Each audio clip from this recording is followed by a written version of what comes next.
네, 이스라엘 백성은 홍해를 건너며 놀라운 구원을 경험했지만 그들은 이내 광야로 인도함을 받았습니다.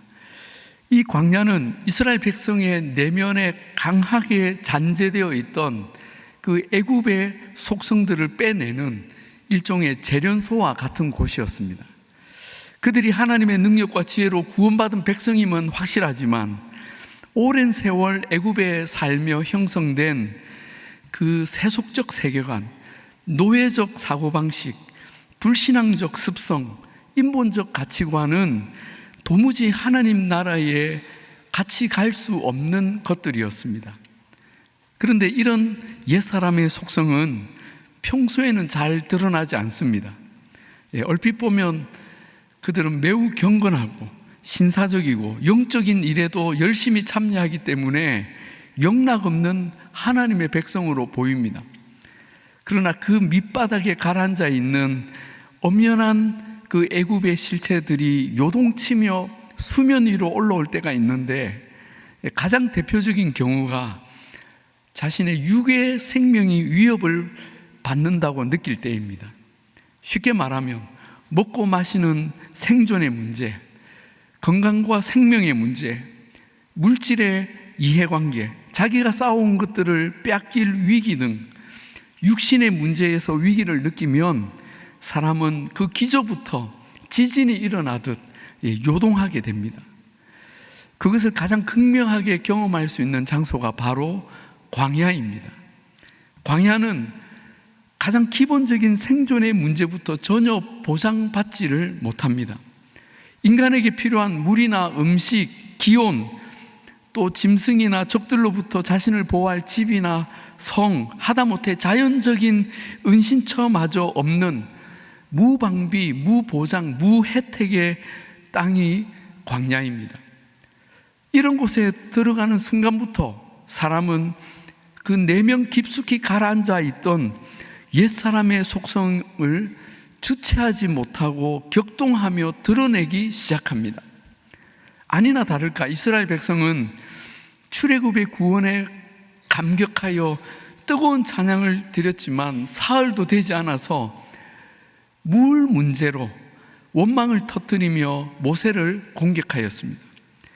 그들의 삐뚤어진 속사람이 표출되는 순간이었습니다. 모세는 하나님께 부르짖었고 하나님은 그들의 요구에 응답하셔서 마라의 쓴물을 단물로 바꾸어 주셨습니다. 우리는 의아해합니다. 이렇게 하실 걸 왜 처음부터 안 주셨을까? 이유가 있죠. 그들의 내면에 가라앉아 있는 애굽의 찌꺼기들, 그 죄의 속성들을 다 드러내고 밝혀서 제거하고 그 자리에 하나님의 거룩한 속성을 심어주기 위함입니다. 이 긴 과정을 성화라고 하죠. 그래서 하나님은 그 물 문제를 해결해 주시면서 동시에 법도와 율례를 이스라엘 백성에게 내려주셨던 것입니다. 하나님은 이스라엘 백성이 물 문제 없이 잘 사는 것도 중요하지만 그 물조차 하나님의 은혜로 그들에게 주어지는 것이며 그들의 생명은 오직 하나님께 의존해 있음을 그들 내면에 각인시켜 주려 하신 것입니다. 물론 그 한 번의 사건으로 그들의 내면이 확 바뀌지는 않습니다. 이들은 이후에도 음식 문제, 또 물 문제, 눈에 안 보이는 하나님을 섬기는 문제 등으로 끊임없이 그들 내면에 가라앉아 있던 그 애굽의 찌꺼기들을 계속 떠올려냈습니다. 그러나 하나님은 그때마다 그들에게 하나하나 응답을 주시며 말씀을 주시고 하나님의 진리로 그들의 내면을 채워가게 하셨습니다. 이 과정이 무려 40년이 걸린 것이죠. 오늘은 그 하나님의 인내심 가득한 수업 두 번째 이야기를 함께 듣도록 하겠습니다. 바로 우리가 잘 아는 만나를 내려주신 사건입니다. 첫 번째 광야의 시험이 마시는 물의 문제였다면 이 두 번째 광야의 시험은 그들이 먹는 음식의 문제였습니다. 자, 16장 1절에 이스라엘 자손은 엘림이라는 오아시스에서 한 보름 이상을 머물다가 다시 광야길로 들어갑니다. 그리고 며칠 후 이들은 신광야라는 곳에 이르렀습니다. 이때의 날짜가 소개되고 있죠. 애굽에서 나온 후 둘째 달 15일이라, 즉 출애굽한 지 꼭 한 달이 되는 시점이었습니다. 왜 이 날짜를 굳이 기록하고 있는 걸까요? 바로 그들이 애굽에서 가지고 나온 식량이 다 떨어질 때가 되었다는 것을 보여주는 것입니다. 그렇겠죠. 사람들이 아무리 식량을 잘 챙기고 나왔어도 광야에서 한 달 이상 버티는 것은 무리입니다. 결국 백성들 중에 원망이 터져나오기 시작했습니다. 3절입니다. 우리가 애굽 땅에서 고기 가마 곁에 앉아 있을 때와 떡을 배불리 먹던 때에 여호와의 손에 죽었더라면 좋았을 것을, 너희가 이 광야로 우리를 인도해내어 이 온 회중이 줄여 죽게 하는도다.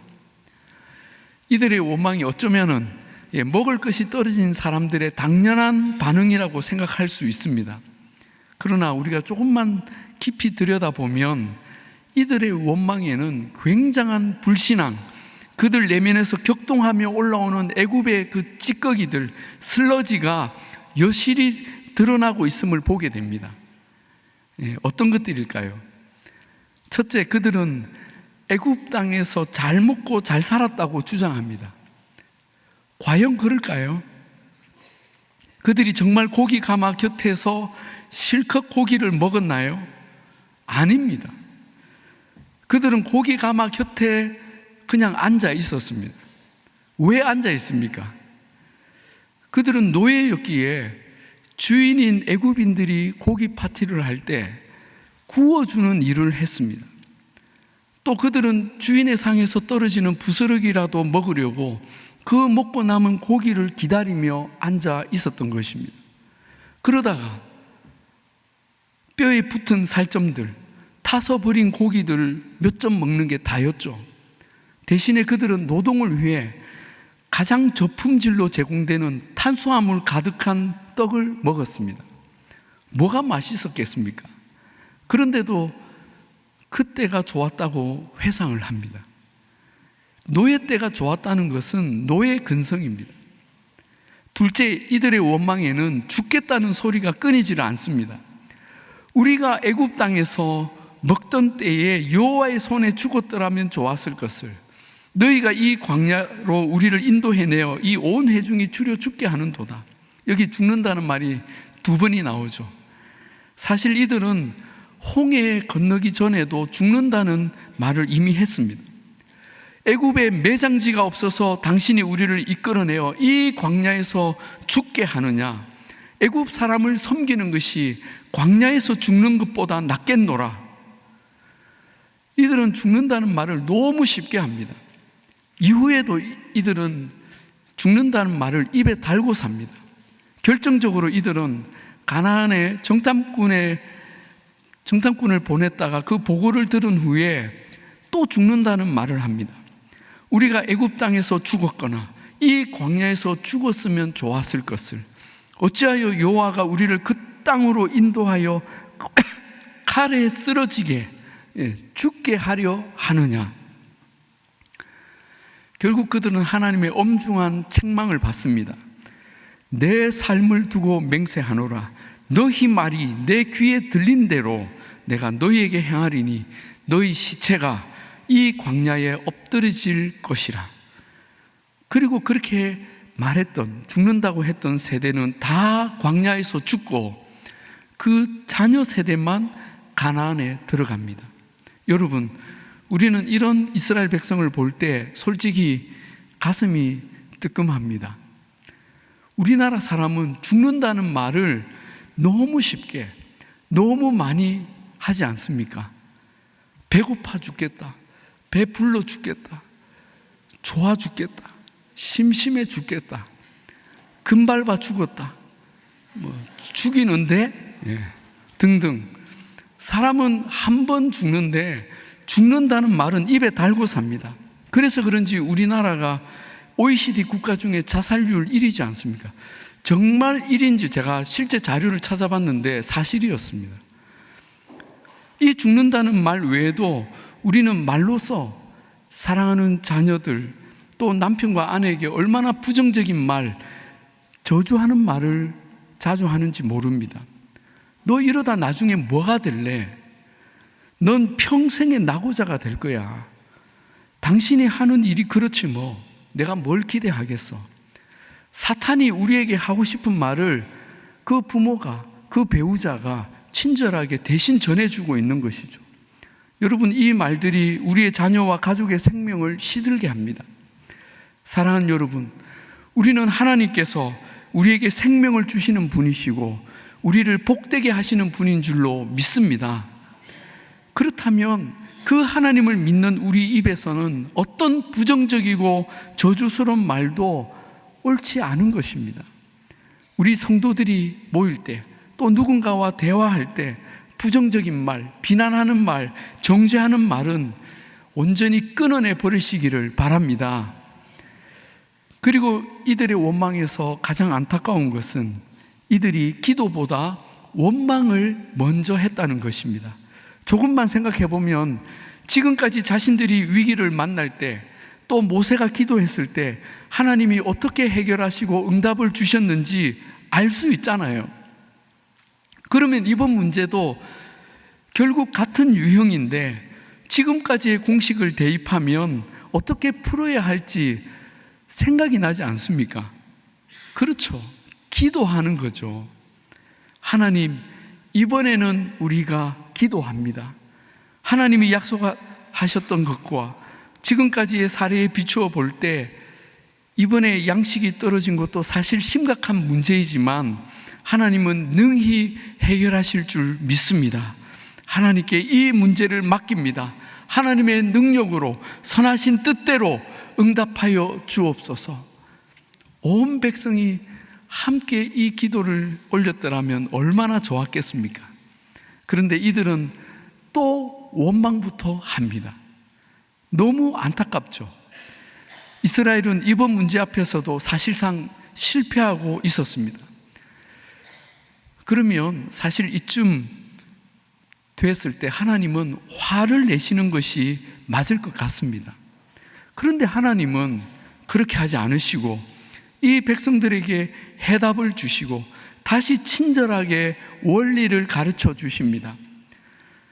참으로 노하기를 더디하시는 하나님이십니다.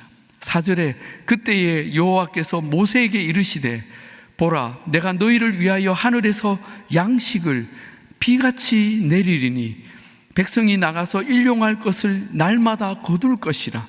이같이 하여 그들이 내 율법을 준행하나 아니하나 내가 시험하리라.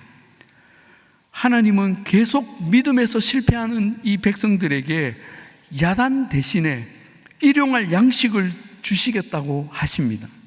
그것도 하나님의 영광까지 보여주시며 말입니다. 9절에 여호와께 가까이 나아오라. 여호와께서 너희의 원망함을 들으셨느니라. 이러면 그 뒤에 야단치는 게 나와야 자연스러운데 그들이 광야를 바라보니 여호와의 영광이 구름 속에 나타나더라. 뭘 잘했다고 하나님은 이렇게까지 하십니까? 게다가 하나님은 약속도 주십니다. 거의 계약서 수준의 약속을 하십니다. 너희가 해질 때에는 고기를 먹고 아침에는 떡으로 배부르리니 내가 여호와 너희의 하나님인 줄 알리라. 그렇게 해서 내려주신 것이 바로 만나와 메추라기입니다. 만나는 하늘로부터 내려온 너무나 신비한 양식이었습니다. 메추라기도 하늘에서 내려온 특식이었습니다. 만나가 그 생명과 생존을 위한 가장 최적화된 좋은 음식이었다면 이 메추라기는 먹는 즐거움을 위한 양식이었습니다. 여러분, 사람이 먹는 것에 즐거움도 있잖아요. 그래서 이 메추라기를 후라이드 메추라기, 양념 메추라기, 교촌 메추라기, 메추라기 강정 등등 얼마든지 다양한 요리로 만들어 먹을 수 있었습니다. 이스라엘은 이 광야 생활이 끝나는 날까지 이 만나와 메추라기를 무상으로 공급받았습니다. 이것은 정말 놀라운 은혜이고 기적이라고 밖에 설명할 수가 없습니다. 여러분, 왜 하나님이 이렇게 하시는 걸까요? 왜 이렇게 하셨습니까? 그것은 하나님께서 이 사건을 통해 분명한 진리를 그 백성들에게 가르치시기 위함이었습니다.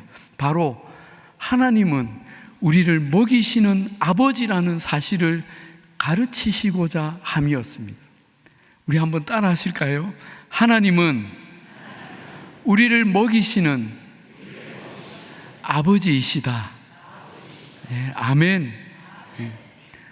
12절 끝에 내가 너희의 하나님인 줄 너희가 알리라 하셨는데, 참으로 하나님은 우리에게 생명을 주시는 분이시며 우리를 먹이시고 살리는 좋은 것을 주시는 우리 아버지이십니다. 마태복음 7장에 너희 중에 누가 아들이 떡을 달라 하는데 돌을 주며 생선을 달라 하는데 뱀을 줄 사람이 있겠느냐?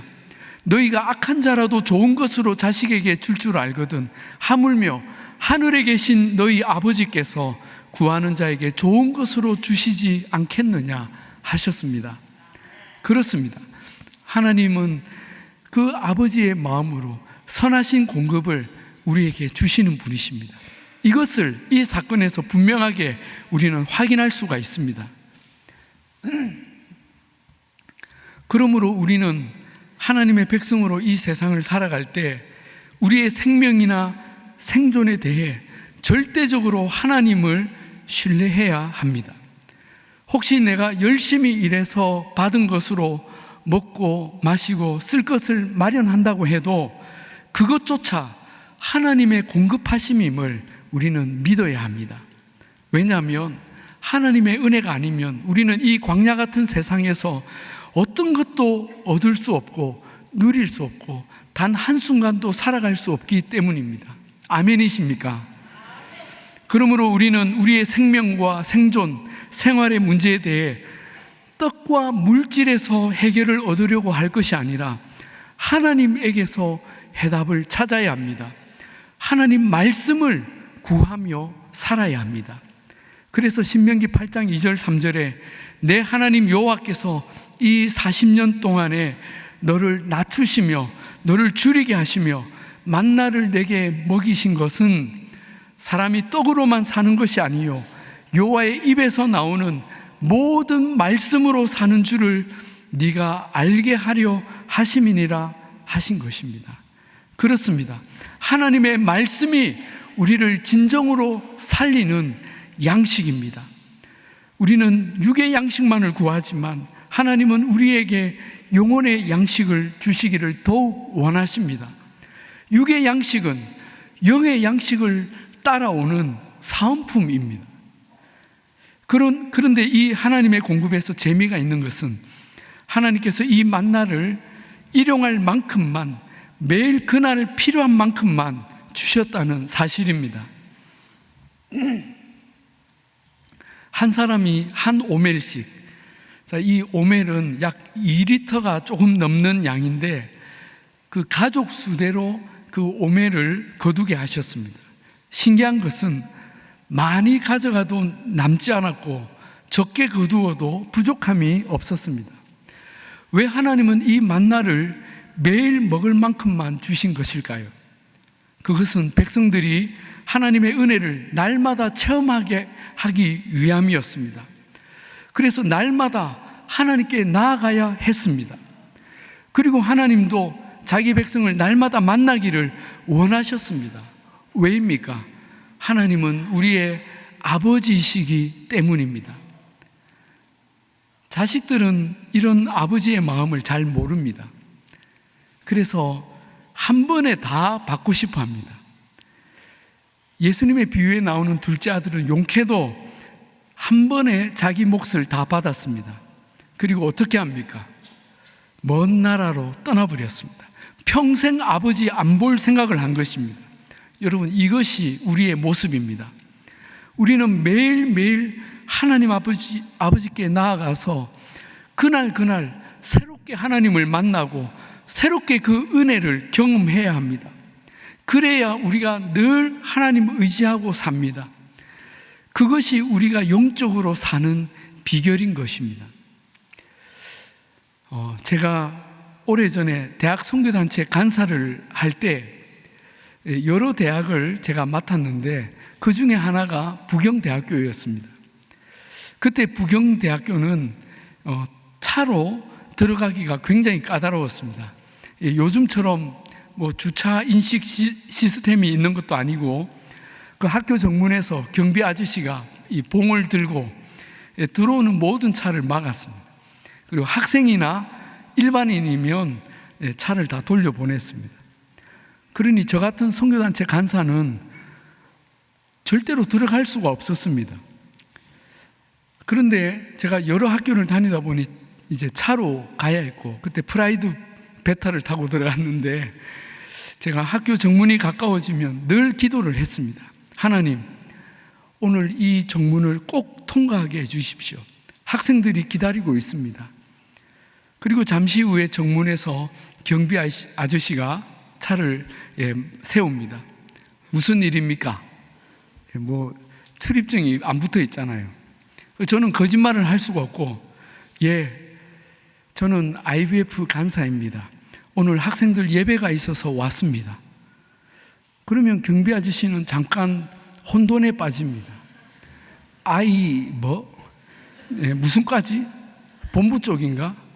강사라고 한 것 같은데 예배 총장님이 부르셨나? 이래 몇 초 고민을 하다가 그냥 들어가라고 합니다. 그러면 저는 속으로 하나님 감사합니다 하고 들어갑니다. 그리고 그게 매주 반복이 되었고 3년을 그렇게 다녔습니다. 학생들은 제가 매주 차를 가지고 들어오는 것을 정말 신기하게 생각했습니다.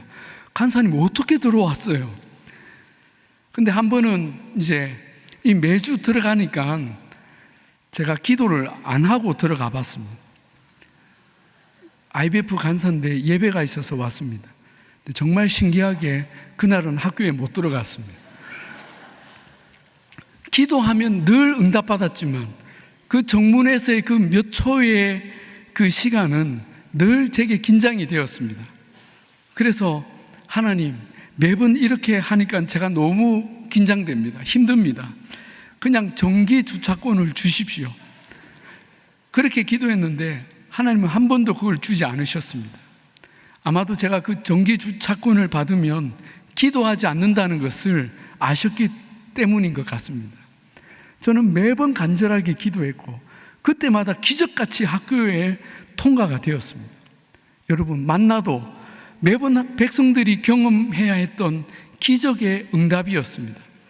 일주일에 6번, 40년이면 1만 2천일 이상을 그렇게 하나님의 은혜를 경험했기에 이스라엘은 광야에서 하나님을 떠나지 않고 지낼 수가 있었던 것입니다.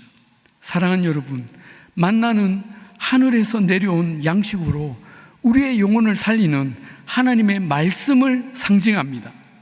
우리는 이 말씀을 매일 먹고 그날 말씀의 은혜로 살아야 합니다. 일주일에 한 번 교회 와서 하나님의 말씀을 듣는 것도 매우 중요합니다.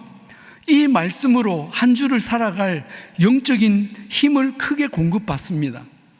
그러나 우리는 매일 밥을 먹듯이 이 영의 양식을 매일 먹어야 우리 영혼이 건강하게 됩니다. 여러분, 핸드폰 충전을 매일 하시죠? 일주일에 한 번만 하시는 분이 있습니까? 없을 겁니다. 우리 영혼도 매일 말씀을 먹어야 합니다. 어떻게 먹을 수 있습니까? 매일 큐티를 통해서, 매일 새벽 예배의 말씀을 통해 성경 통독과 필사를 통해서 그날의 양식을 먹는 것입니다. 아니면 유튜브로 성경 듣기라도 하십시오. 지난 주일 새가족 환영식에서 간증하셨던 그 두 분의 간증 너무나 은혜스러웠죠.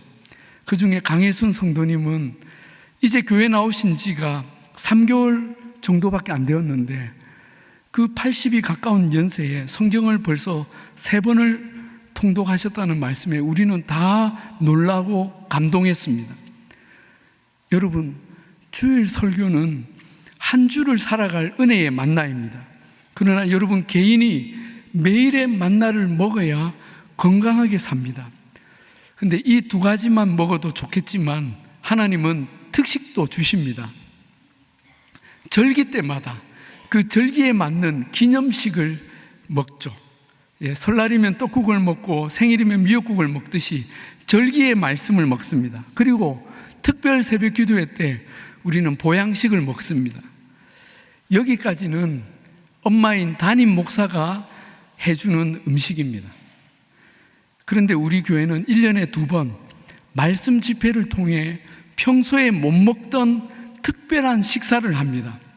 이때는 특급 호텔의 셰프가 와서 음식을 차려줍니다. 바로 오늘부터 3일간 은혜의 잔치가 펼쳐집니다. 호텔에 가야만 먹는 음식을 여러분 유튜브로만 얻어먹지 마시고 우리의 식탁에 와서 그 잔치의 주인공이 되어서 온전히 누리는 은혜가 있기를 바랍니다. 여러분, 하나님께서 잔치를 베푸셨는데 사람들이 안 오면 하나님 굉장히 서운해 하시는 것 아시죠?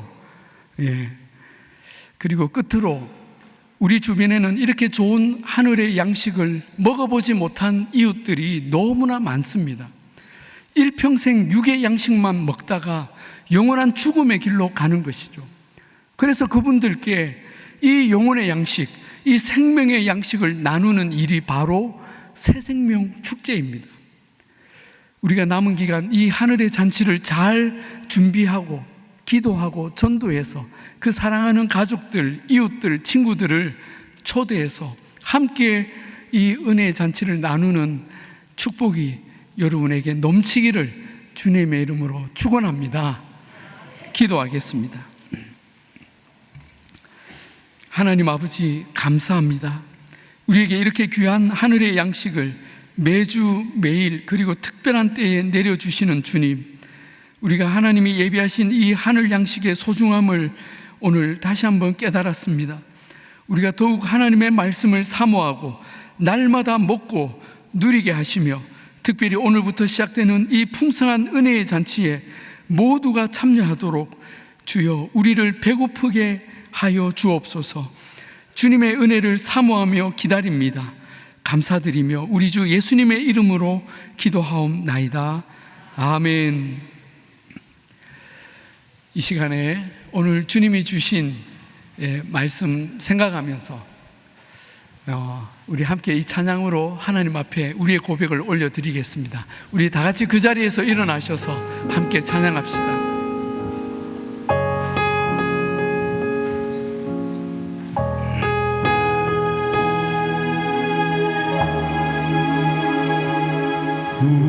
우물가의 여인처럼 난 구했네. 헛되고 헛된 것들을 그때 주님 하신 말씀 내 샘매와 생수를 마셔라.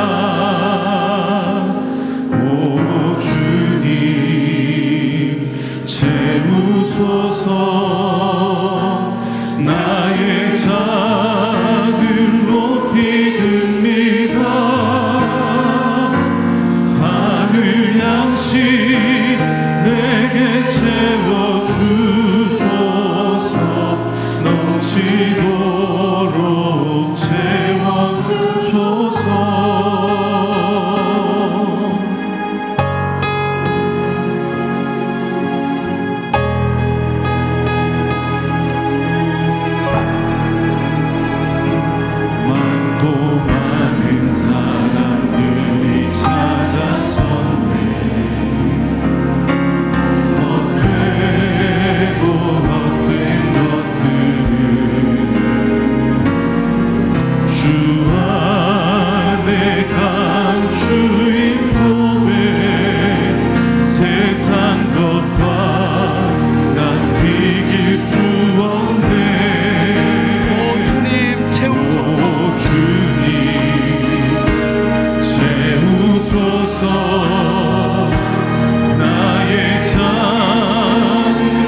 시간에 함께 같이 기도하십시다.